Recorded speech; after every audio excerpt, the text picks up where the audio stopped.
교우 여러분 밤새 안녕하셨지요? 오늘 아침 함께 묵상할 말씀은 요한복음서 21장 19절 하반부부터 24절입니다. 예수께서 이 말씀을 하시고 나서 베드로에게 나를 따라라 하고 말씀하셨다. 베드로가 돌아다 보니 예수께서 사랑하시던 제자가 따라오고 있었다.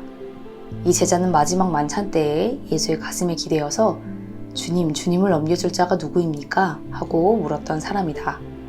베드로가 이 제자를 보고서 예수께 물었다. 주님, 이 사람은 어떻게 되겠습니까?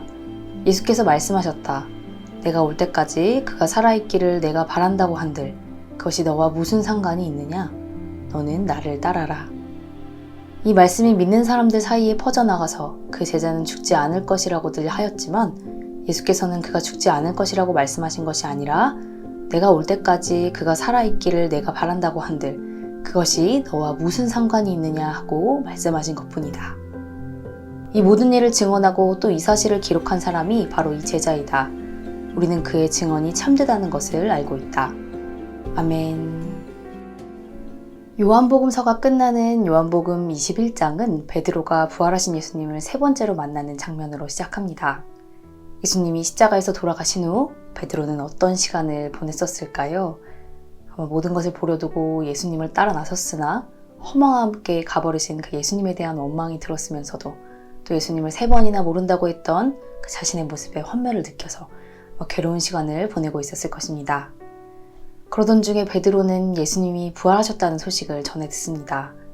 베드로는 무덤을 찾아가 직접 확인하기도 하고 또 모여있던 제자들과 부활하신 예수님을 직접 뵙기도 하고 또 평화를 빌어주시면서 너희를 보낸다 하시는 예수님의 파송의 말씀도 들었습니다. 하지만 베드로는 지금의 상황도 또 부활의 의미도 이해할 수 없어서였는지 다시 고기를 잡기 위해 배에 올랐습니다. 그러나 우리 주님은 다시 한번 베드로를 찾아가십니다. 그리고 예수님을 세 번이나 부인했던 베드로에게 똑같이 세 번 나를 사랑하냐고 물으십니다. 세 번 부인했다는 뜻은 숫자로서 세 번의 의미이기보다도 온전히 부인했다는 뜻을 가지고 있습니다. 그러니까 예수님을 온전히 부인했던 베드로는 예수님의 세 번의 물음으로 예수님을 온전히 사랑하는 사람이 될 수 있었지요. 예수님을 온전히 사랑한다고 고백하는 베드로에게 이제 주님은 말씀하십니다. 나를 따라라. 아마 요한복음서가 이 나를 따르라는 구절에 있는 19절에서 마무리되었더라도 충분히 은혜로운 말씀으로 끝났을 것입니다. 그런데 요한복음서는 여기에 한 가지 장면을 더 추가합니다. 나를 따르라는 예수님의 말씀에 베드로가 바로 대답하고 따라 나서는 것이 아니라 베드로가 돌아보면서 다른 사람에 대해서 묻는 장면이 이어지지요. 나를 따라라 라는 예수님의 말씀과 돌아다보니 라는 베드로의 행동은 엇갈리고 있습니다. 주님을 따르기 위해서는 주님을 바라보아야 하는데 베드로는 뒤를 돌아보고 주위를 돌아보고 있는 것이지요. 베드로는 예수께서 사랑하시는 제자에 대해서 묻습니다. 주님, 이 사람은 어떻게 되겠습니까? 그러자 주님의 대답은 단호합니다. 그것이 너와 무슨 상관이 있느냐? 너는 나를 따라라. 우리는 이 주님께서 사랑하시는 제자라고 부른 이 제자를 요한이라고 알고 있습니다. 요한의 복음서는 우리가 주님이 어떻게 우리에게 인간을 입고 오셨는지 그 성육신의 참 의미를 알려주는 복음서이기도 하고 요한은 이렇게 복음을 기록하는 증인으로서의 소명을 아주 잘 감당했습니다. 또 베드로는 실수투성이면서도 그 진실했던 삶을 우리에게 보여주면서 우리가 실수를 딛고 주님을 바라보는 법을 가르쳐 주었습니다. 누가 더 중요하고 덜 중요한 것 없이 둘 다 주님께서 맡겨주신 소명대로 주님의 길을 밝히는 귀한 소명을 감당한 것이지요. 이처럼 나를 따르라는 주님의 명령을 받은 사람은 그저 그 명령에 순종해서 그분이 이끄시는 삶을 따라 살아가면 됩니다. 주님의 대답처럼 다른 이들이 어떤 소명을 받았는지, 어떤 삶을 살아가고 있는지 둘러보면서 굳이 비교할 필요는 없는 것이지요. 내가 주님의 일을 하는 것과 그것은 사실 아무런 상관이 없기 때문입니다. 참 믿음에 대해서 이야기하는 히브리서는 우리의 신앙 여정을 이렇게 표현합니다. 우리도 갖가지 무거운 짐과 얽매는 죄를 벗어버리고 우리 앞에 놓인 다름질을 참으면서 달려갑시다. 믿음의 창시자요 완성자이신 예수를 바라봅시다. 히브리서의 말씀처럼 우리가 다름질을 하기 위해 바라볼 분은 오로지 주님입니다.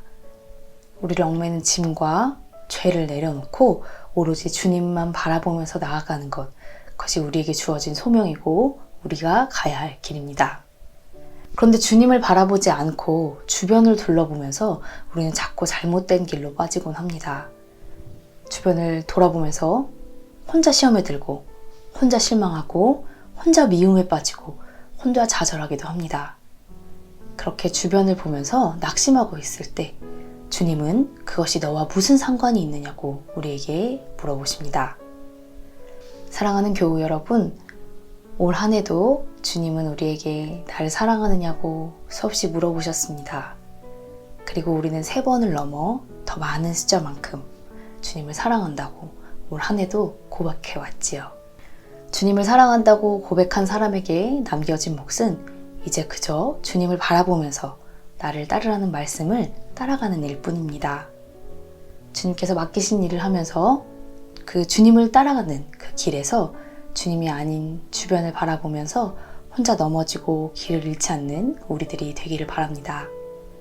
우리가 주변과 비교하며 시험에 빠지지 않고 각자가 주님을 바라보며 자기 몫을 성실히 감당해 갈 때 주님의 몸은 든든히 세워질 것이고 그를 통해서 주님이 가르쳐 주신, 보여주신 그 나라가 이 땅에 모습을 드러낼 것입니다.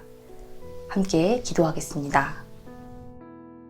나를 사랑하시냐고 물으시는 주님, 주님을 사랑한다고 대답하면서도 주님을 바라보지 못하고 다른 것들을 바라보는 연약한 우리를 붙들어 주소서.